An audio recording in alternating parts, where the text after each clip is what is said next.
Okay, I don't think anybody grows up and says, one day I'm going to have an aircraft boneyard. I think it's just something that happens because of timing.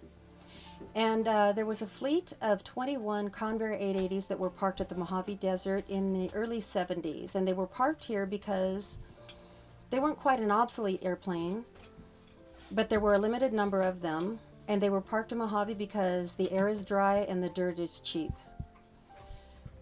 My husband was a young pilot for TWA, and because of his youth, he was relegated to the Convair 880, and that wasn't the sexiest airplane that other pilots wanted to fly.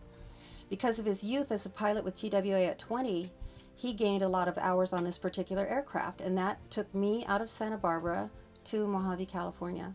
At some point in time, there is a decision that the best economical purpose for an airplane is to be taken apart for parts and perceivably scrapped. What I've discovered in the past 30 years is that ultimately scrapping, crushing what's left of the body for aluminum is not a very useful, it is not the most profitable way to end the life of an airplane. It's a very sad death, in fact. An airplane will come in here in perfectly flying condition, and a crew of people will strip it, typically starting with the cockpit and the E&E bay, or electronic and engineering bay, and we call that the jewelry. In about 3 days, the crew will sweep through the cockpit in the E&E bay, take out these instruments carefully, do a superfluous, just a quick job of wiping off the instruments, and they are tagged from the airport from which they came, the traceability. They are marked with the airframe it came off of with important information about the part. All this helps verify that it's not counterfeit parts. After that, further dismantling of the aircraft is usually based upon financial decisions and financial likelihood that it will be worthwhile. Brought a lot of good business sense with me, but it happens that my husband died 2.5 years ago, and I did what people didn't think I should do.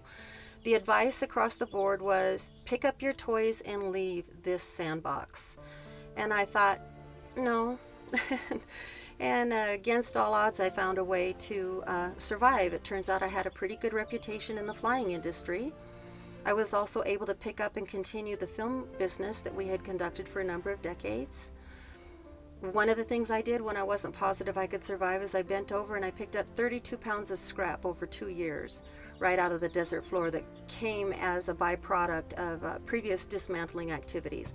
And by that I mean the beyond the dismantling activity, the point in time in which the airframe itself needed to be destructed.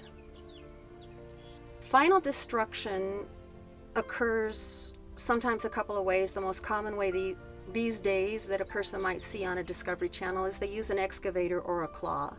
And it is my opinion that that's one of the most horrible sounds in the world, a claw crunching through the aluminum. You feel the aircraft crying. You feel the aircraft saying, what did I ever do to hurt you? You know that the airplane provided decades of service and hundreds of thousands of people went from A to B on this airplane. So the aircraft itself, rather like nails on a chalkboard, is really an awful sound. But in my perception, having loved aircraft since I was for 40 years, is that the airplanes themselves seem to scream. The noise that I equate to it is when my dad used to dive and would get lobsters off the coast of Santa Barbara. You put them in boiling water and they go, and it's a terrible, miserable death. So when the excavator begins, usually it cuts at a wing. You hear that screech and it just feels like just a great dishonor and a horrible way to die for an airliner. It's just really horrible. One thing you're aware of is the hundreds of people and the thousands of hours per person who were proactive in putting this miracle of nature together. That this, I don't know how many tons an airplane weighs, but against all odds, this airplane flies, and all these people put their livelihood into making it fly.